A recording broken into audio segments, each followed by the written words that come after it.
So that's where I'd like to sort of use you guys as examples.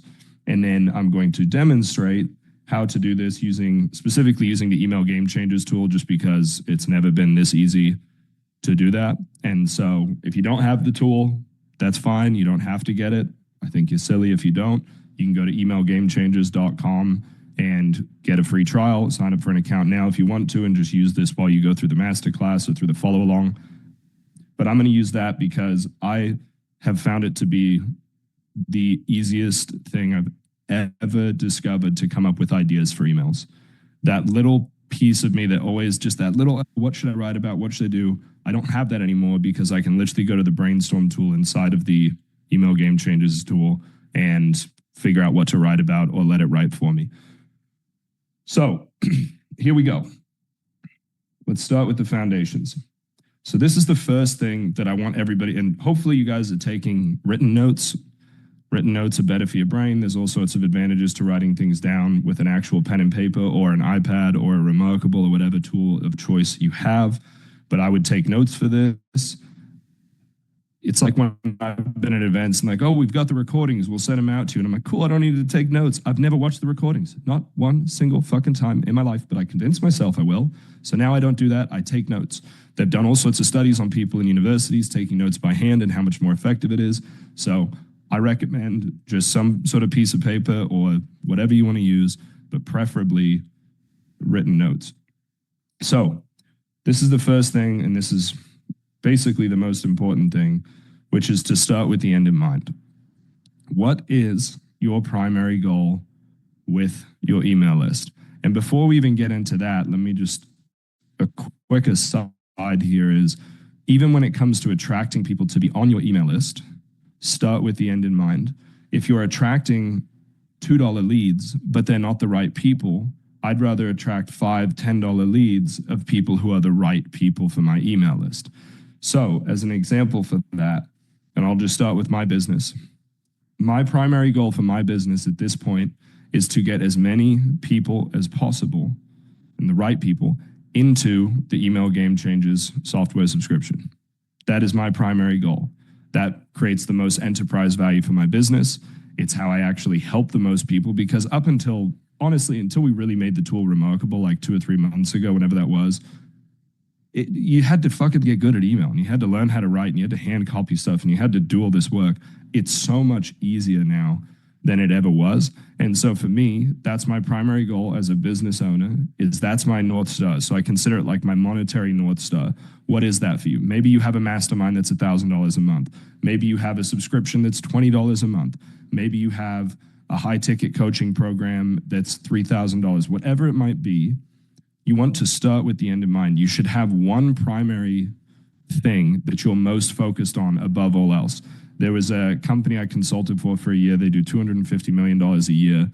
And even I was with the CEO, founder, and I remember this when the crypto boom was happening, a few years back. And I was like, oh, are you into crypto and stuff? He's like, no. And I'm like, but man, you have so much money. You could be making so much. And he's like, yeah, but I'll just focus on the business. And there he is, taking home $20 to $40 million a year while other people are fucking around with an extra $7,000 from some altcoin they've invested in. And he's done the same thing for 10 years. He actually started an internet marketing company for like 7 months. He's like, oh, we're doing, they were doing a few million, maybe 10 million a year at the time. And he's like, oh, I'm going to start this online marketing business and teach people how to do this. And then he did it for like 7 months. And he's like, this is a distraction. I'm distracting myself from the main thing.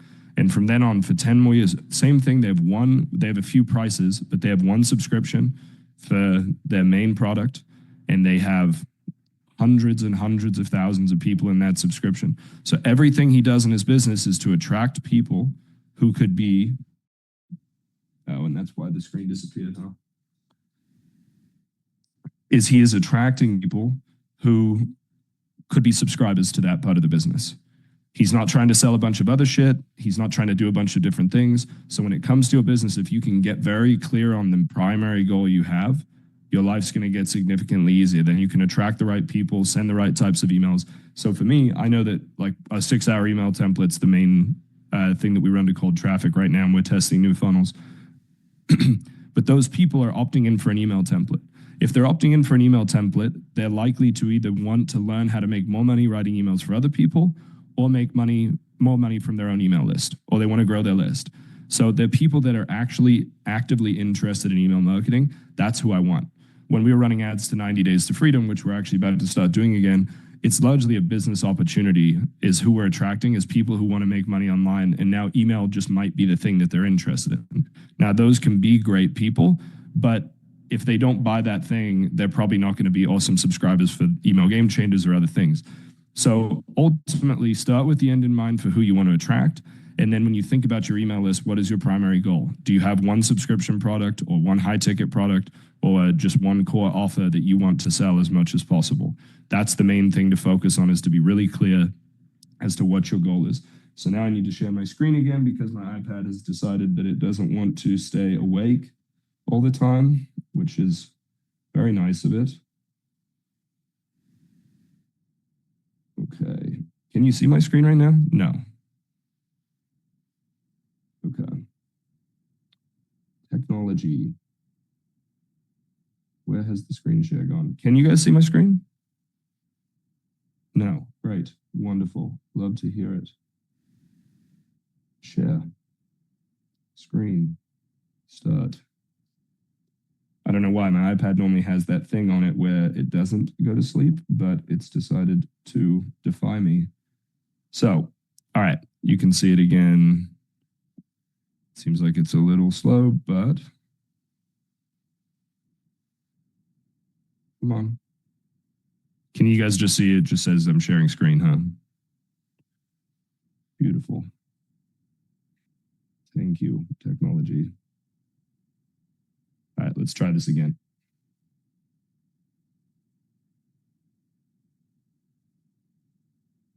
Share, screen, start.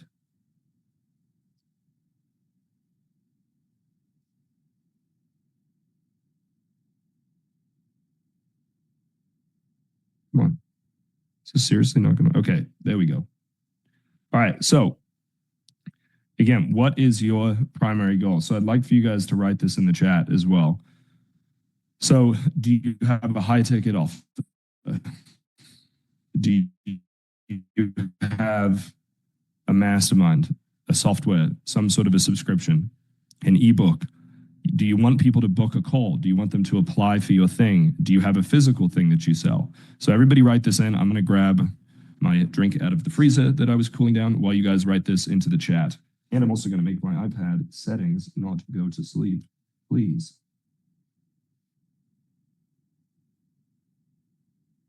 I'll just stop for 1 second and then I'll restart.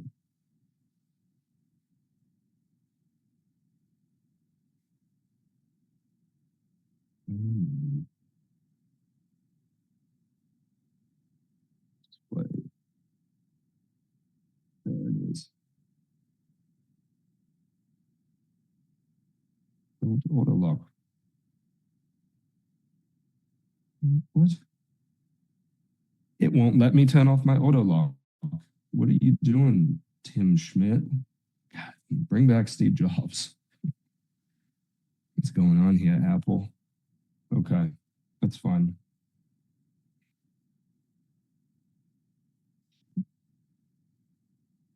Okay, is everybody writing this in? And I want you to put the price of the thing as well into the chat, please.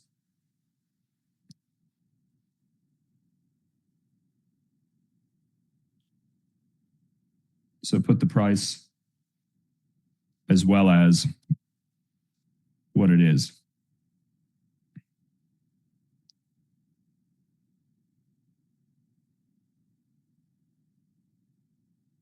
Why are you doing this?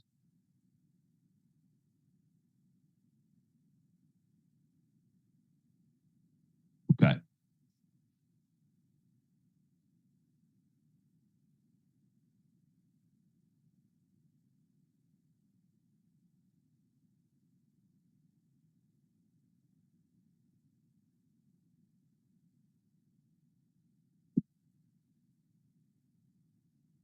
Okay, let's have a look. Okay, coaching program 4K. Pay what you want. Okay, so for people who are putting in, so like Michael, you're putting in, free lead magnet offer page, pay what you want, $34 a week group coaching, $1,200 one-on-one. I want you to pick the thing that is most important.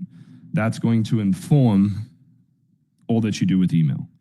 Okay, because basically at any given moment, if you're like, what should I promote today?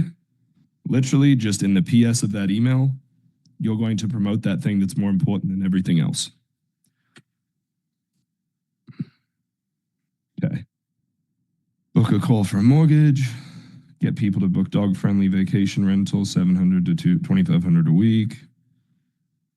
$27 a month business membership, $49 a month. Guitar course, $47.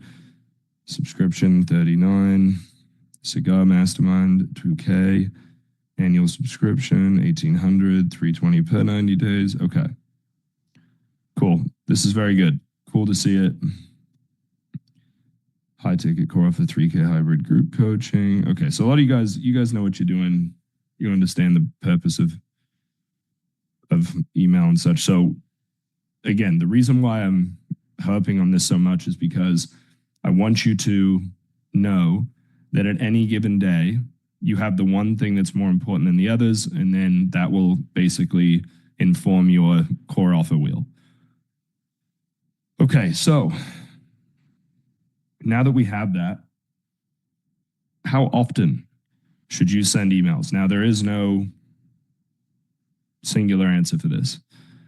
Again, the more you email, the more you make. And for people who are like my industry, they don't like this, whatever, you're probably wrong. But there are things where, like I was writing for a laundry detergent sheet company. In that case, there's not necessarily that many different things you could say. But if you were going to, I would argue, if you really wanted to make as much as possible, you would turn it into essentially a health email list on some level where you're going to focus on different toxins, contaminants, different things that can be in health products, and you could expand to, a large line of different health related things. But for them, for the most part, 2 or 3 times a week is going to be plenty. They're selling lower ticket, laundry detergent sheets. They have different offers and stuff, but 2 or 3 times a week, and they can make tons of money just from that one thing. So what I'd like to do is kind of, actually, we'll do the example stuff after.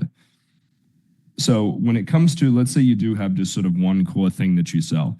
So I've got a friend who has a high ticket mastermind, $68,000 a year that I was in. And he teaches people how to sell high ticket coaching programs. And being the email guy, I would get clever and, sell different types of things over time, right? So I'm going to focus on 90 days to freedom. That was our main funnel. But if they haven't bought that in 7 to 14 days, maybe I sort of pivot and start to sell 80/20 or different courses. What he would do was send every email every day forever to the same offer until they bought that offer. And now there is going to be some level of burnout that's going to happen on a higher level with that. And it was largely a BizOp offer that he had. But when it comes to the truth is each one of those sales was worth like $5K to him. So it takes, let's say you even have $100 product, you've got to sell 50 of those to make up for one single $5,000 sale. So when you look at just sending the same thing, and that doesn't mean you're sending the same email, saying the same shit. Maybe it's a testimonial. Maybe it's a story about this person. Whatever it might be, when you understand that the PS area, or just even the very bottom of your email, is a place to do whatever you want, it means you can write emails about just about anything and still make money from those emails just by putting in a PS. If you haven't booked a call to learn how to write emails that make money for other people yet, click here to book a call, right? I could write an email about how it just snowed for the first time in Boise for winter. Have nothing to do with making money online, maybe a little light sort of relationship to it at the end, but ultimately it could just be a story about my life. And then say, PS, if you haven't booked a call to learn how to write emails for other people and get paid to do it, click here. So you can write about so many different things and write interesting stuff. So what we'll do is just for you guys just to think about. We'll go through some examples with you after we've gone through sort of the other pieces of this training. Okay. So here's sort of what I consider the daily email strategy. And you can break this down into whatever amount you want it to be. This could be 3 times a week. But the way I like to think about email, instead of even daily, is thinking of it more in the context of a weekly email strategy. So I kind of think of email as existing within 1 week blocks. Kind of like if you were to think about weightlifting and you're like, all right, this week I've got these 3 sessions and I'm doing these 3 things that I'm working on. Email is essentially weekly. Some people train daily, some people lift twice a week. There's no right answer. There's just the right answer for you. So, and part of the reason I think about it weekly is because if I'm doing a promo, I'm typically going to run a promotion from Monday to Sunday. And what works best for my list is to do maybe some sort of pre-selling the week before if it's more expensive. Maybe it ends up being almost 2 weeks. But from Monday to Sunday is the promotion of that thing. And Monday through Wednesday, especially if it's high ticket, I'm going to get people to opt in or to register for a webinar. On Thursday, I'll do that webinar. I'll send out the replay Thursday evening, and then I will email from Friday through Sunday. I'll probably send 1 or 2 emails on Saturday, and I'll send typically 3 on Sunday and close it Sunday night. In the case of this promotion, I closed it this morning because the call was this morning. It gave a little extra time. People are still coming off holidays, so I was like, you know what? Give them Monday morning to be able to sign up for stuff. And it's shocking, always, how many people buy, even in just that last hour. That last 1 hour left email is one of the most important emails you'll ever send. So when it comes to, that's why I think of things weekly, is because I typically think of things in a Monday to Sunday cycle. And then the cycle restarts. Now, it doesn't always have to be that way. I do not want you guys to get overly attached to what I've written here and think that this is the way to do things. This is a way to do things.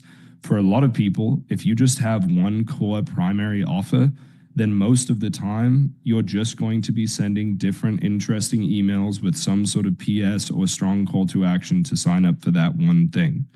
Okay? So, but this is an option. First week, and this can all be flipped around. It doesn't have to be, first week is this, second week is this, third week is this, fourth week is this, right? I would actually say that for, depending on the niche you're in, but really in general, people are going to have the most money at the start of the month and in the middle of the month. So if you want to time and I've never been paid like a normal paycheck where you get paid on the 1st and the 15th. So this is something I forget a lot of the time, but people get paid on the 1st and the 15th of the month.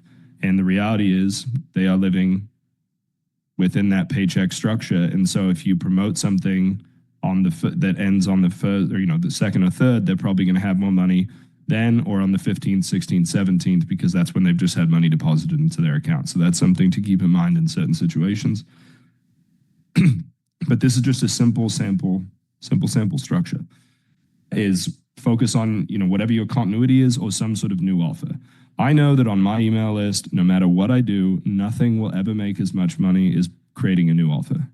It's just that simple. Nothing will ever make as much money as creating something new, because even if I have a great offer of something that people already have, my best buyers will buy everything I do. And so if it's not new to them, they can't buy it. And so sometimes that doesn't mean I always want to make new shit, but I will say that the amount of profit I take home in a month is directly related to whether or not I made a new offer that month.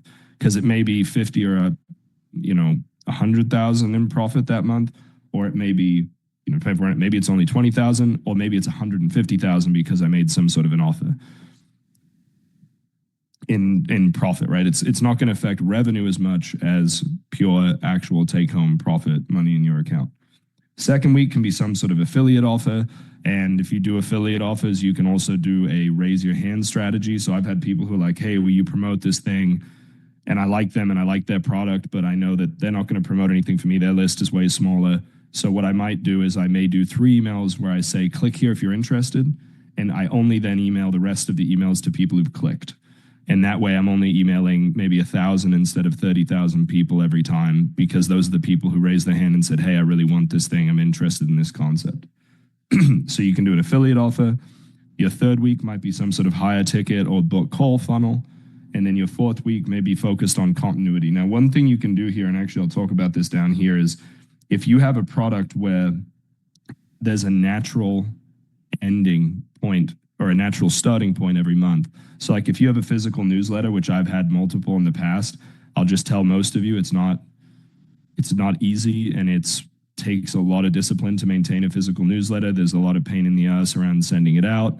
But one of the benefits of, let's say you send out your physical newsletter on the first day of every month or the first Monday of every month, there is a natural, genuine deadline built in every month to that thing. So you can promote it for, let's say, only 2 or 3 days instead of a full week, and get the benefits of a week's long promotion because of that natural time pressure deadline that's happening. So for email game changes, let's say I were to add some sort of a bonus, and I'm like, hey, the bonus goes out this Monday.